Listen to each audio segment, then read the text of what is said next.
Joining me now, though, in New York, criminal defense attorney Rachel Kugel, and in Statesboro, Georgia, criminal defense attorney Francis Johnson. Francis, back for day 2. Thanks, my friend, for being with me again today. And, of course, it's great to have you as well, Rachel. Francis, I'll start with you. We expect these opening statements. I know yesterday when you were with me on the show, we talked about what we expect and the prosecution defense case. But what do you hope to hear from prosecutors as we may be showing those opening statements live next hour?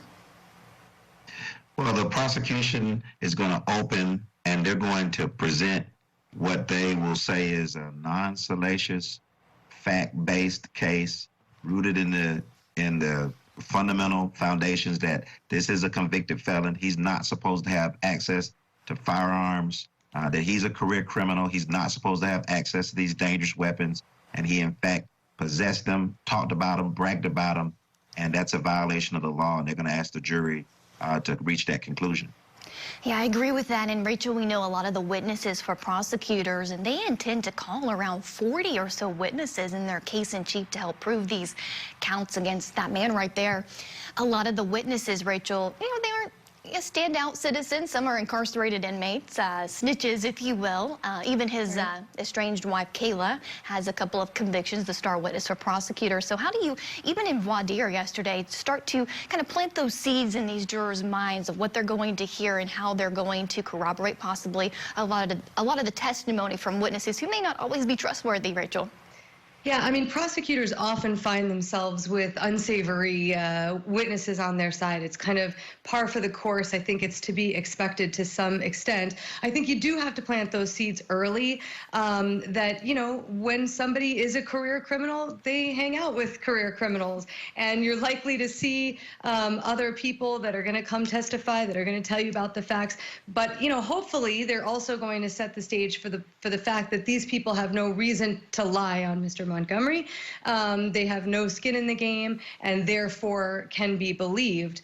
And we'll see, you know, if the jury goes with that. But I think that's what they're going to try and set the stage for. Oh, for sure. And, of course, Kayla has her own attorney, Paul Garrity, who spoke and talked about her intention to testify. Let's watch.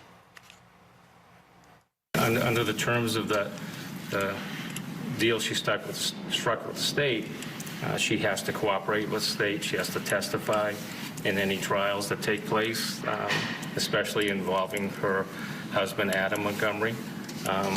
So if those cases go to trial, Kayla will be part of those trials. Is she prepared for that? She's prepared to testify against Adam? Well, she is. She is? She is. And she admits in court that what she said about the last time that Harmony was seen was a lie, right? Well, that's what she pled to. Okay. Correct. So what do you know what it is that she'll be able to testify to against Adam? Well, that I cannot discuss at this point, but obviously it'll be different than what was outlined in the indictments that she just pled to. So, Francis, this will come down to credibility of the witnesses. Of course, she has a plea deal in exchange for this testimony. But if you were representing Adam Montgomery here, what would you be crossing her on? What would your theme be to try to poke holes in maybe some motive for her to testify against her husband? I would drag a trampoline into that courtroom and just turn flips on the deal that she brokered on her own behalf and how you can believe nothing that she says because she's an admitted liar. And I would just flip over and over again on that fact. Try to make this jury understand that she's trying to save her own neck. She's been put in a difficult position by having her own prosecution, and she's going to get a direct benefit from the testimony that the state wants her to give. Yeah, and she's also a key witness for, well, against Adam in Harmony Montgomery's murder trial that is expected later this year, the 5-year-old. And so she, you know, this is almost kind of like practice, Rachel, right? I mean, she says one time on the stand with this weapons charges, which is interesting. You know, prosecutors chose to pursue this path first. And then, of course, we will hopefully see justice for that little girl on the screen. But in looking ahead to her trial, Rachel, how can this weapons trial be beneficial to prosecutors if, in fact, there is a conviction?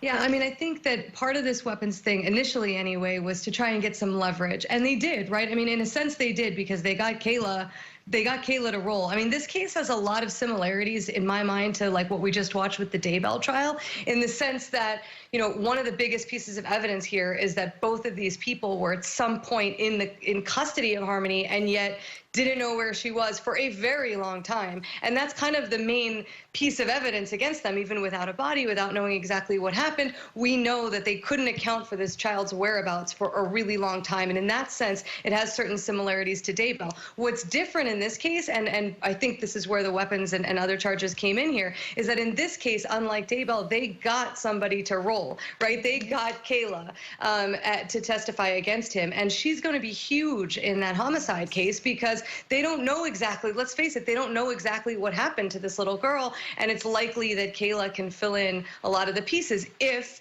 you know, if they can rehabilitate her credibility and she can be believed. Yes, Kayla was the break in that case, Rachel. You're right, when she did come forward. Otherwise, we may not have those charges against Adam Montgomery. So great point there. We'll, of course, keep looking into this. And, of course, opening statements live, hopefully, in the next hour or so for Adam Montgomery's weapons charges. But for now, we're going to take a break.